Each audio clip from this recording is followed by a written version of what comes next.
Welcome to Tales from the Silver Wood, where stories sleep in the trees and silence speaks in leaves.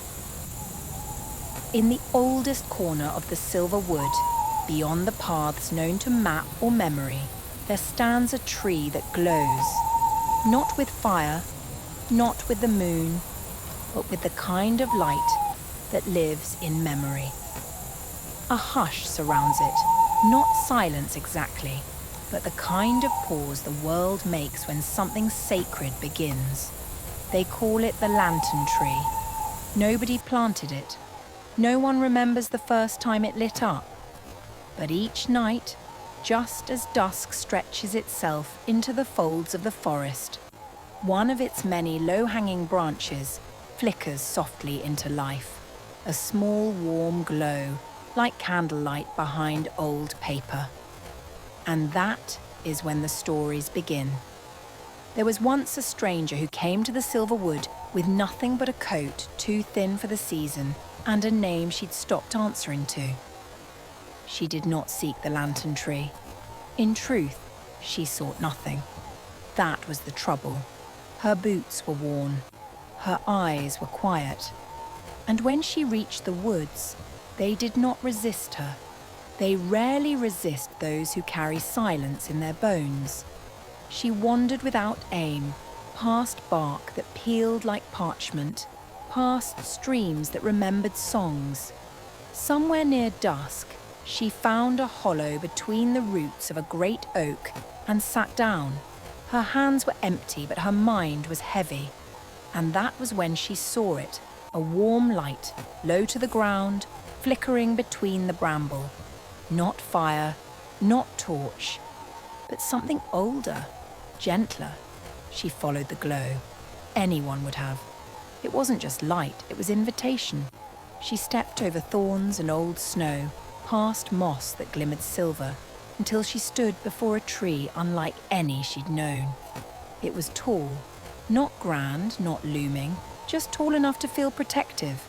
Its bark was dark, and each of its branches ended in a smooth cup-like curl.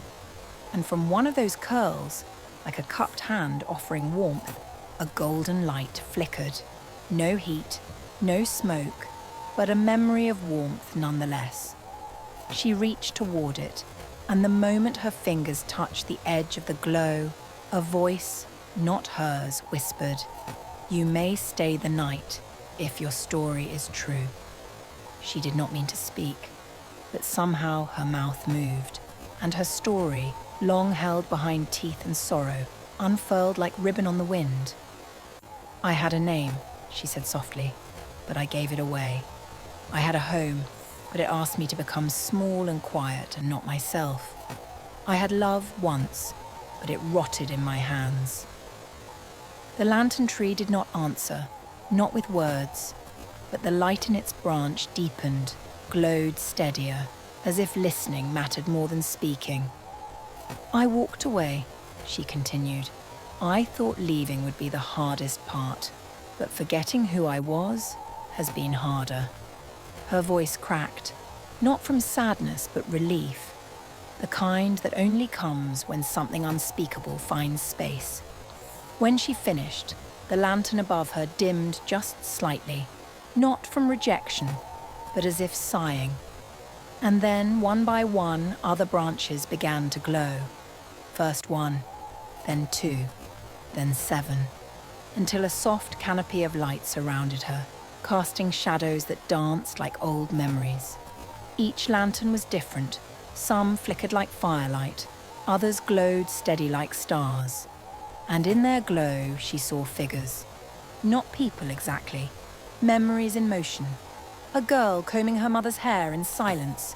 A boy burying a charm beneath a winter tree.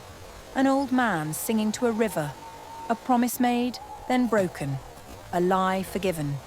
A name reclaimed. She watched them all, not afraid. They weren't ghosts. They were truths. And one of them was hers. It began to rain. Not hard, just soft enough to blur the outlines of things. But the light of the lantern tree did not go out. If anything, it grew warmer. as if it knew rain was not an ending, but a washing. The stranger, though she was less a stranger now, lay down beneath the tree. She did not speak again. She didn't need to.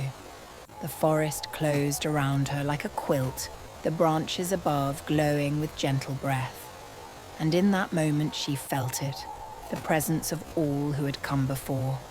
The wanderers, the lost, the quiet-hearted, the ones who had stories too big to hold and no place to put them. Until now. She woke with sunlight on her face. The lantern tree was dark again, just a tree, just bark and branch and shadow. But something had changed, not in the wood, in her. She stood up slowly, knees stiff with sleep, and looked back at the place where the light had hung. Then, with a small breath, not quite a laugh, not quite a sigh, she reached into her pocket and found something that hadn't been there before. A small, smooth stone, warm to the touch, carved with a lantern symbol.